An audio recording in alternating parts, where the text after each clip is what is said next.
Assalamualaikum warahmatullahi wabarakatuh. Alhamdulillahirabbil alamin, assalatu wassalamu ala asyrofil anbiya'i wal mursalin wa ala alihi washabihi rasulillahi ajmain, amma ba'du.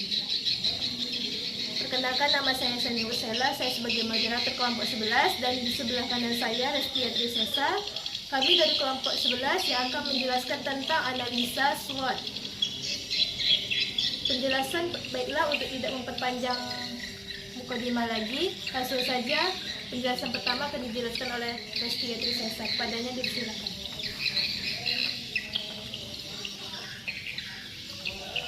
A. Pengertian analisa SWOT. Dalam Kamus Besar Bahasa Indonesia, kata analisis diartikan sebagai proses pemecahan masalah atau permasalahan yang dimulai dengan dugaan akan kebenarannya, dan dapat juga diartikan sebagai pengkajian terhadap suatu peristiwa atau tindakan, hasil pemikiran dan sebagainya untuk mengetahui keadaan yang sebenarnya. Beberapa pengertian analisa SWOT adalah sebagai berikut. A. Analisa SWOT adalah suatu proses untuk menemukan kecocokan strategis. B. Antara peluang yang ada di lingkungan eksternal perusahaan dengan lingkungan internal yang dimiliki perusahaan, sementara pada saat yang sama memperhitungkan berbagai ancaman yang ada di lingkungan luar perusahaan dan kelemahan internal perusahaan. C. Analisa SWOT merupakan suatu metode analisis untuk mengidentifikasi faktor-faktor internal dan eksternal organisasi. D. Menurut Leonard DKK, analisa SWOT adalah teknik pada situasi yang kompleks pengambilan keputusan. E. Analisa SWOT merupakan instrumen ampuh dalam penentu strategi.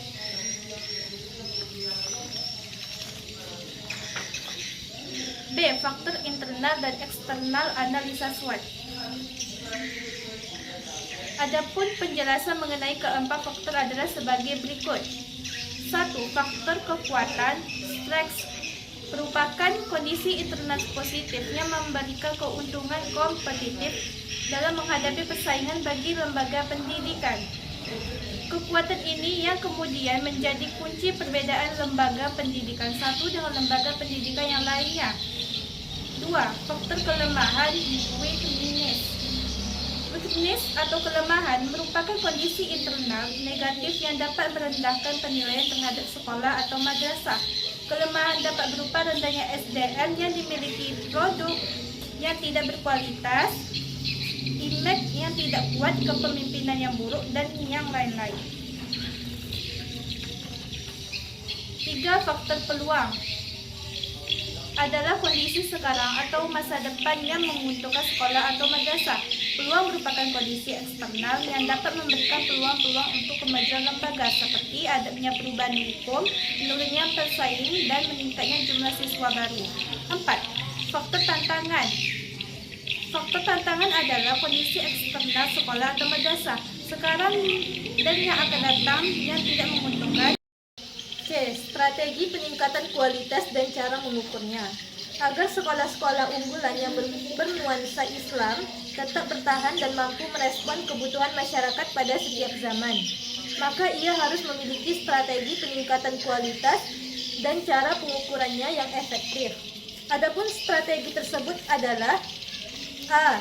Merumuskan tujuan pendidikan dengan jelas. B. Metode dengan pendekatan yang partisipatif. C. Guru yang berkualitas. D. Lingkungan pendidikan yang kondusif.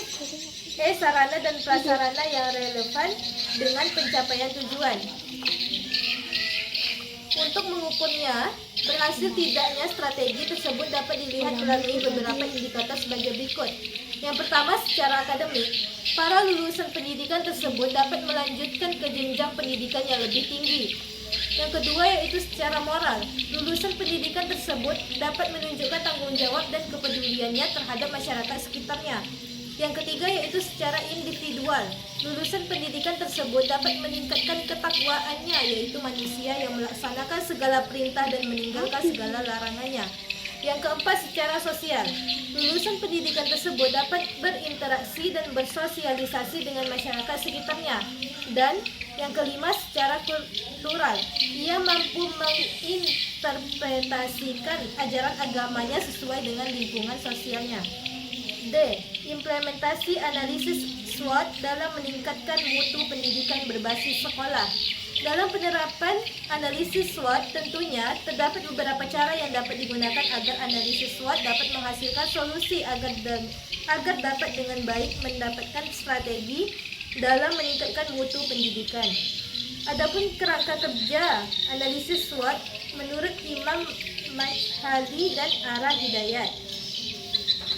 Setelah dilakukan analisis SWOT tersebut, hasil analisis SWOT kemudian digunakan sebagai acuan untuk menentukan langkah-langkah selanjutnya dalam upaya memaksimalkan kekuatan dan memanfaatkan peluang serta secara bersamaan meminimalkan kelemahan dan mengatasi ancaman. Analisis SWOT juga digunakan dalam rangka menyusun rencana dan program sekolah atau madrasah. Kesimpulan yang dapat kami simpulkan dari makalah tersebut yaitu dari uraian di atas maka dapat disimpulkan bahwa analisis SWOT dalam peningkatan mutu pendidikan melalui MBS manajemen berbasis sekolah merupakan salah satu wujud dari reformasi pendidikan yang menawarkan kepada sekolah untuk menyediakan pendidikan yang lebih baik dan memadai bagi para peserta didik. Selain itu, juga untuk lebih memaksimalkan dalam rangka mewujudkan mutu pendidikan, maka diterapkanlah strategi peningkatan mutu pendidikan. Adapun strateginya yaitu melakukan sosialisasi, merumuskan visi dan misi sekolah, dan mengidentifikasi tantangan nyata sekolah. Dalam Kamus Besar